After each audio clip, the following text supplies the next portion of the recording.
Good evening, everybody, and welcome to the meeting of Rugby Borough Council's Cabinet this evening. I'm Councillor Seb Lowe, Chairman of the meeting. Before we move into the formal agenda, I'm obliged to read out the following notice. There is no fire drill scheduled in the building this evening. If the fire alarm sounds, therefore, please could I ask that you make your way down the main staircase, out of the main doors of the Town Hall, and congregate at the entrance to Caldecott Park. An officer of the Council will then give instructions when it is safe to re-enter the building. Item number 1 on the agenda is the minutes of the previous meeting. Are members of Cabinet content for me to sign those minutes? And any objectors? I agree, Chair. Thank you. The minutes have been signed. Item number 2 is apologies for absence. Chief Executive, are there any apologies for absence? Chair, we've apologies from Councillor Roberts. Thank you. And item number 3 is declarations of interest. First of all, are there any declarations of non-pecuniary interest as defined by the Council's Code of Conduct for Councillors? No. And are there any declarations of pecuniary interests as defined by the Council's Code of Conduct for Councillors? No. And finally, any notice under Section 106, Local Government Finance Act 1992, non-payment of community charge or council tax? Okay. Item number 4 is questions. Chief Executive, are there any questions? There are none, Chair. Thank you. Item number 5 is the Council Tax Base, Draft General Fund Reserve and Capital Budget and Medium-Term Financial Plan, which is with you, Councillor Robbins. Yes, thank you, Chair. I'm not going to say a great deal about this evening. This is an officer report. It will come back to Council, of course, next month for budget setting. Any changes will be reported prior to that at the February Cabinet meeting. But if there are any questions, obviously, you'll do my best to answer them. Thank you. Do I have a seconder from the Cabinet, please? Yes, Chair, I'll second that. Thank you. Thank you, Councillor Poole. Councillor O'Rourke, any comments? No, I'll save our questions for full council. Thought you might say that. Councillor Roodhouse, any comments from you? Same answer. All right. In that case, I'll put that to the vote. All those in favour, please show. That's carried unanimously. And item number 6 is still with you, Councillor Robbins, energy rebates and COVID-19 grants.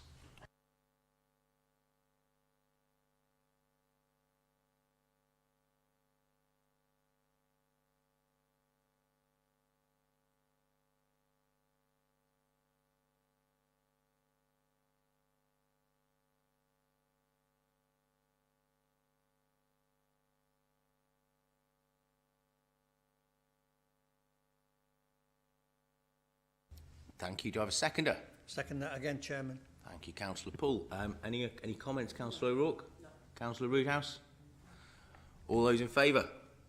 That's carried unanimously. Thank you. Item number 7 is the draft HRA, capital and revenue budgets and MTFP with you, Councillor Crane. Yeah, thank you, Chair. Again, I don't intend to say anything much about this. It's the officer report. It's the first draft of the HRA capital and revenue budgets, and we'll be debating that in February. Thank you. Do I have a seconder?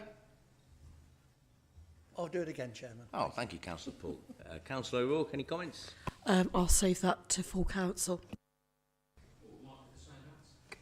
You could have given me time to put my microphone on, Councillor Roodhouse. Fine, no problem. We'll put that to the vote then. All those in favour? That's carried unanimously. Item number 8 is the Social Housing Decarbonisation Fund proposals, which is also with you, Councillor Crane. Yeah, thank you, Chair. I mean, this is a good news story. Hopefully, it's a bid that's gone in for some funding to help us to put some external wall insulation into some of the wimpy no-fine properties, and fingers crossed we will get a positive response. So this report is just saying, if it is successful, the things that are going to be happening as recommended in the report. So, yeah, I think this hopefully will be a good news story. Thank you, Councillor Crane. A seconder, perhaps somebody other than Councillor Poole? I'll second that, Chairman. Councillor Robbins, thank you very much. Councillor O'Rourke, any comments? Just a question, and hopefully we will be successful, but will there be a working party or group to oversee the implementation if we attract the funding? I mean, as I understand it, the councillors, the officers are working really closely with the the Midlands Net Zero Forum and E.ON as well. So I imagine it's, you know, going to be an operational matter, but I can come back to you on thoughts on that. Councillor Roodhouse, any comments from you? Okay. Would you like to hear the answer again, or are you happy with the answer that was originally given? Thank you. Right, all those in favour? That's carried unanimously. Fine. Item number 9 is the transformation programme update, which I will move. Really only a couple of comments to make beyond what it says in the report. This is clearly a positive news story. It's great that savings are being identified through the hard work of our officers through the transformation programme, and this is the first of many such reports that I look forward to moving in Cabinet and at full council. That's all I have to say. Do I have a seconder? Happy to second. Thank you, Councillor Lawrence. Councillor O'Rourke, any comments from you? We will have at full council. Thank you. Councillor Roodhouse, is there any point in me asking you whether you have any comments? No. Okay. All those in favour? Thank you. That's carried unanimously. And item number 10, the final item, is the Town Hall Works update. I think this is a very positive news story, and I think there's a couple of things that maybe have been missed in some of the discussion around this topic I'd just like to pick up on now. I suppose the first point that I would make is that by undertaking some of these works in the Town Hall, what we are in effect doing is enabling all of our staff who are based in Albert Street to relocate their jobs here, which frees up the Albert Street site, which I'm happy to confirm tonight will be one of our first sites for regeneration in the town centre. So it's a hugely positive news story for us in terms of its work as a regeneration catalyst. What I would also say is I think it's a good thing for us to be encouraging our staff to undertake more modern methods of working, to work in a more collaborative fashion, and the works detailed here are precisely intended to enable that to happen. So I'm happy to move this report. Does anyone in the Cabinet wish to second me? I'm happy to second this one, Chair. Thank you, Councillor Picker. Councillor O'Rourke. Yes, I mean, obviously, we all welcome anything that's going to improve the working lives of staff, but obviously that also needs to improve the accessibility for the people that use our services as well. And I suppose just one comment, again, just to understand what role we have as sort of opposition councillors in overseeing the implementation of this this report, which we do think is very good.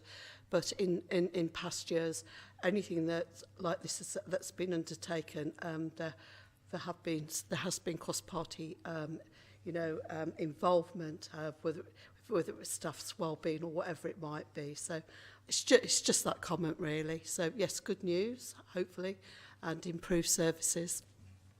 Thanks, Councillor O'Rourke. I suppose what I would say is really I see the principles behind this report are political, but certainly the detail contained herein is really operational. And when I say it's operational, I mean the detail contained herein in terms of what the works will actually look like isn't really, as I see it, my concern or yours. But if, however, you do feel there is a case for some political oversight over some of this, then I'm more than happy to have that discussion with you and look at it. But I see the detail that you're referring to. I think it's primarily operational. Councillor Roodhouse.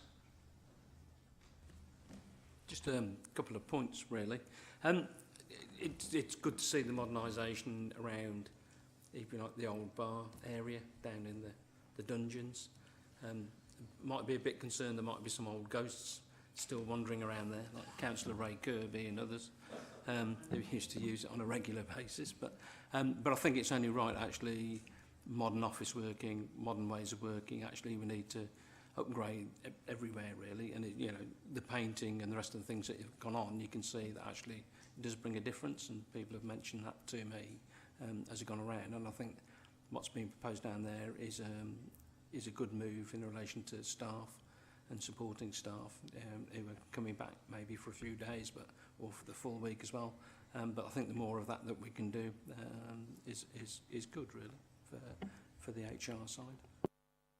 Thanks, Councillor Roodhouse. Right, I'll put that to the vote then. All those in favour? That's carried unanimously. That concludes our business for this evening. Thank you very much, everyone, for your attendance, and we can cease the live stream now, please.